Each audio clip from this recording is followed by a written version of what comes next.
that again. Hey guys, welcome back to my channel. And if you find yourself here for the first time, my name's Hendrien and welcome to my clay 3D printing studio. One of the reasons why this month was so crazy was that I had my first workshop. I invited some of my pottery peeps. I kind of asked them to come to my studio and let me do a clay 3D printing demo for them, and they could see the printer in action. They could ask some questions, I could answer the questions if I could, and kind of see how the day went and how it progressed. And then afterwards we would just like drink coffee and eat cake. It was a great way to test my equipment. My compressor for some reason gave problems on the day, which it had never done before. And then I realized it was just a little rubber that wasn't closing when I needed to close the compressor, and air was escaping, but that didn't really matter. I kind of just like went with the flow. But they absolutely loved the demo. I remember seeing their faces as I put the printer on and it started doing its thing and it started creating the prints. It's because it kind of reminded me how I felt when I saw the printer in action for the first time. And because you kind of do 3D printing all the time, you kind of forget that first initial feeling that you had when you saw the printer working. So it was really lovely to see their reactions and how they reacted towards the printer. I mean, I've been doing my research and reading up on the printers and clay printing for years now, so I felt really comfortable talking about it.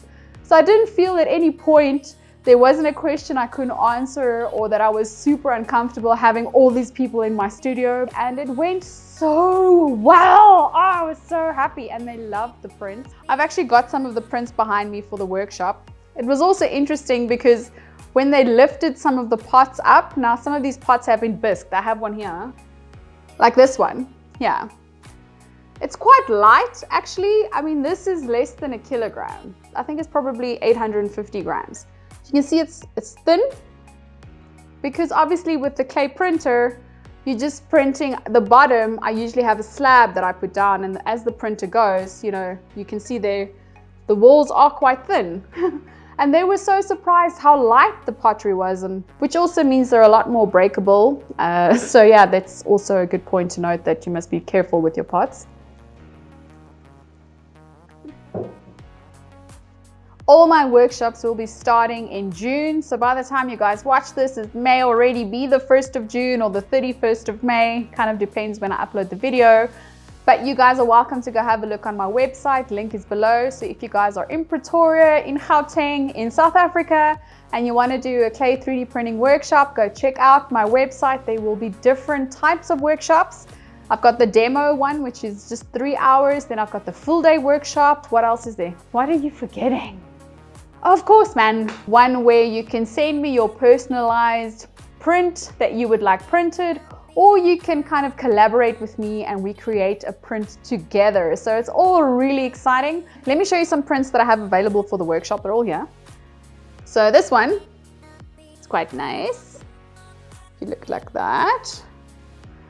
It's a little bit heavier. So the other one that I showed you earlier was about, what did I say, 850 grams. This one is more 1 kilogram, 1.1 kilograms, because inside here at the bottom, as it goes round, it's actually filling in some of the areas here. So there's actually double walls built in at the bottom. That's why it's a little bit heavier. But yeah, this is definitely one of my favorites. So this will be available for the workshop. Then there's this one. I really like that effect. I didn't think it would come out so cool, but it totally did. Always like to look inside, but the camera can't really see inside. Then there's this one. This is actually one of my favorites. But this one I had to blast with a hairdryer because the shape wouldn't hold, and I had to keep changing it. And I think I actually did this in the video for last month, where I did the print at the end of the video, and this is the print. And it's been bisqued. You can hear it. I did one of the tallest pots I've ever printed this month. It was 38 centimeters tall. And it may not sound that tall, but it was pretty tall. I've never done such a big print before, mainly because the designs I'd made were for smaller prints, and I decided leave the larger prints for later on when you're a bit more comfortable. I didn't want to waste clay because reworking the clay is so much effort. So I was like, do this when you feel you're ready. And then one day I was like, I'm ready. And then I did the print and it made it and it looked amazing. And the printer can only print up to 40 centimeters, while my Delta Wasp can only print up to 40 centimeters. And I only printed to 38 because I had a bat at the bottom, the wooden bat. So the bat was about like 2 centimeters. So I was like, push it until you can push it no longer, and then you have to stop the print. So while the print was going, I literally had to stop it at the last second because I didn't want the printer to like lag and cause any problems. So the pod is still in one piece. It's being fired tomorrow. So I'm really excited to see if it comes out in one piece. Hold thumbs. I'm also busy creating the Udemy courses for you guys. So you guys can go have a look at that. But that should only be done by the end of June. I'm hoping it'll be done by the end of June. It is a lot of work. When I started doing it, I was like, it should be fun. And then I realized, no, it's a lot of work. And I want to do it justice and give you guys a proper video when it comes to clay printing and the full process. I don't just want to kind of give like something that hasn't been thought through properly. So I'm really trying to work hard to get that perfect. So bear with me, guys, it's coming. Just may need another month or so. So early in the year, I decided that I want to do competitions this year.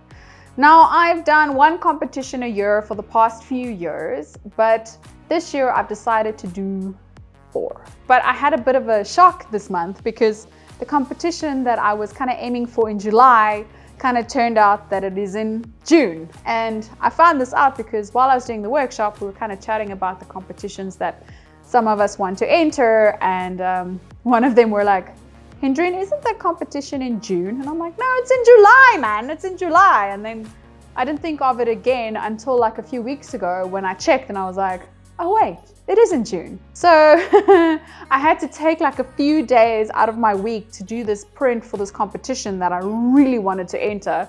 And I hadn't planned on it because I was planning on doing it in June, not in May. So that kind of threw a little bit of a spanner in my works. But I managed to finish the print. And with the help of some of my family members, we drove some of my pottery to the other studio to get bisked. And I literally had my brother holding the one vase and I was holding the other vase, and I was like, please don't break, please don't break, please don't break. Because I feel like I may have touched a spot and one of it may have like gone, but I'm kind of hoping that I just imagined it. But the kiln always tells all, so we shall see how that goes. Now, I can't really show you guys what the prints look like, mainly because for the competition, I want it to be a surprise. I kind of want to keep it on the down low, and when the competition is happening, then I will kind of show you guys next month what it looks like. So here's a sneak peek. You guys will have to wait for next month. But you guys are welcome to check out my Instagram to have a look at some of my other projects and things that I'm currently making. Yeah, there were some flops this month. Just a few flops. But we came back from it. We came back strong. And the flops are kind of artworks on their own, I find. They're so beautiful. Some of them fall in so beautifully and you're like, oh, wow. And a part of me is like, maybe I should just take some of those prints and kind of sell them. And then I'm like, I don't know if people would actually buy them. Would people buy them? I don't know. I'm excited to see what happens next month. I mean, if it's anything like this month, I don't know. I may just need like a holiday. I'm not kidding. I may just go away for like a few days. So I hope you guys join me. I'll have a lot to share. We'll go over the glaze testers. I'll finally be able to show you how decorating my vases, because I didn't get to that this month because of the competition, obviously. I'm just going to take it day by day and deep breaths. Thanks so much for joining, and I shall see you next month. Hope you have a good one. Bye.